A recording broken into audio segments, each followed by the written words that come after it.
ఇప్పుడు తెలుగుదేశం పార్టీ ఎప్పుడు కూడా కార్యకర్తల్ని నాయకుల్ని కాపాడుకుంటుంది. మాచర్ల నియోజకవర్గంలో నా చివరి క్షణం వరకు వాళ్ళకి అండగా ఉంటానని చెప్పేసి నేను గతంలో చెప్పాను, ఇప్పుడు అన్నాను. ఖచ్చితంగా పల్నాడుకి స్వేచ్ఛా వాయువులు ప్రసాదిస్తాం. అలాగే అభివృద్ధి పదంలో పల్నాడుని చేసి చూపిస్తాం.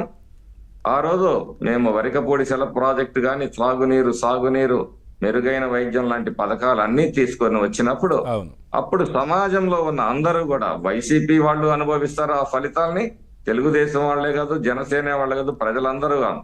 అది సామాజిక న్యాయం అంటే అది అని మేము భావిస్తాం. సామాజిక న్యాయం అంటే బస్సు యాత్రలను ప్రకటనలు కాదు.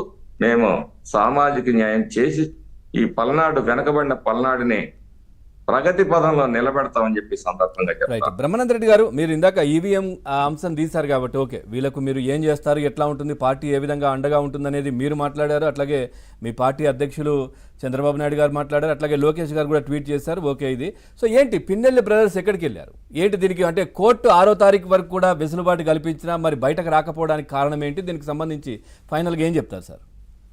పిన్నెల్లి బ్రదర్స్ ఎక్కడికి వెళ్ళలేదు. ఉమ్, స్థానిక పోలీసు అధికారులందరికీ తెలుసు పిన్నెల్లి బ్రదర్స్ ఎక్కడ ఉన్నారు అని. ఉమ్, ఆయన డ్రైవర్ దొరికారు, ఆయన వెహికల్ దొరికింది, ఆయన ఫోన్ గానీ దొరికింది, ఉమ్, కానీ ఆయన దొరకలేదు.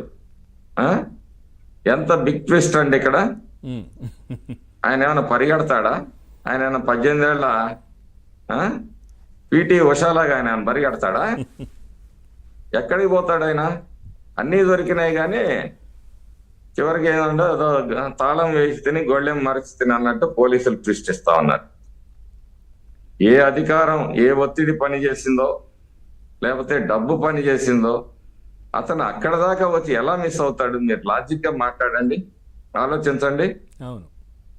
కార్లు దొరికాయి, డ్రైవర్లు దొరికారు, మిగతా వ్యక్తులందరూ దొరికారు. ఆ అన్నదమ్ములు ఇద్దరు తప్పితే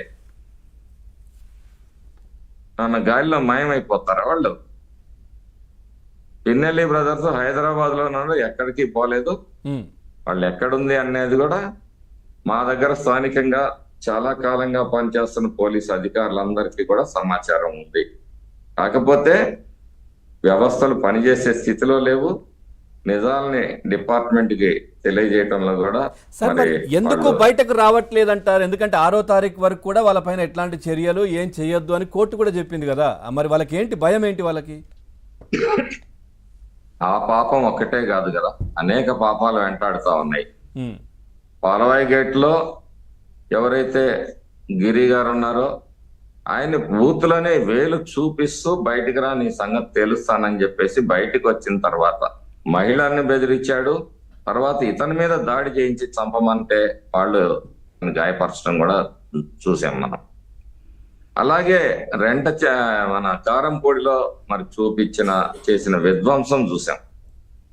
ఈ అన్ని కేసుల్లో ఎక్కడ ఇరుక్కుంటాము అని చెప్పేసి ఓకే. మరి తాత్కాలికంగా మరి తెరచాటు నుండి రాజకీయ యంత్రాంగాన్ని తనకు కావలసిన విషయాలన్నింటినీ కూడా నడిపించుకుంటున్నాడు.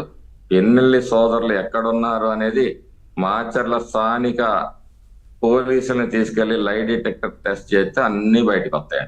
ఉమ్. ఎక్కడికి పోలేదు, రైట్. హైదరాబాద్ లోనే ఉంది. Right, thank you very much Brahmananda Reddy గారు. మీరు అంటే మీ పార్టీ కోసం పనిచేస్తున్నటువంటి కార్యకర్తలందరికీ ఏ విధంగా భరోసా ఇస్తున్నారు, అదేవిధంగా వాళ్ళకి ఏ